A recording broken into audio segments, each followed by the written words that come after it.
নির্বাচন 12ই ফেব্রুয়ারি ঘোষিত হয়েছে। নির্বাচনের সকল প্রস্তুতি তারা শেষ করে এনেছে এবং নির্বাচনের জন্য সাধারণত যে ধরনের চ্যালেঞ্জগুলো থাকে সেই ধরনের চ্যালেঞ্জগুলো মোকাবেলায় সরকার পূর্ণ প্রস্তুতি নিয়েছে। এখন দেখা যাচ্ছে যে কিছু বাড়তি চ্যালেঞ্জ আমাদের সামনে চলে আসছে। সেইগুলো মোকাবেলা করার জন্য আমাদেরকে আসলে আরও বেশি প্রস্তুতি নিতে হবে। আপনারা জানেন যে নৃশংস একটি হত্যাকাণ্ডের শিকার হয়েছে ইনকিলাব মঞ্চের মুখপাত্র, আমাদের সকলেরই প্রিয় হাদি, যাকে আমরা এখন শহীদ হাদি বলছি।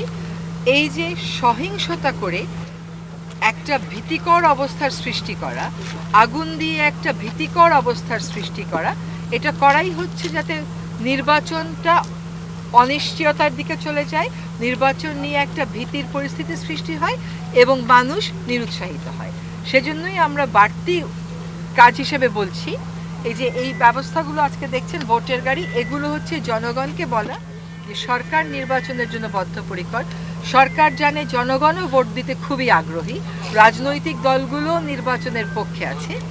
এই সময়ে ইন্টারনাল বলেন বা অন্য রকম বলেন, সেখান থেকে যত চ্যালেঞ্জগুলো আসবে সেগুলোকে আমাদের মোকাবেলা করতে হবে, সেগুলোর জন্য বাড়তি প্রস্তুতি আমাদেরকে নিতে হবে।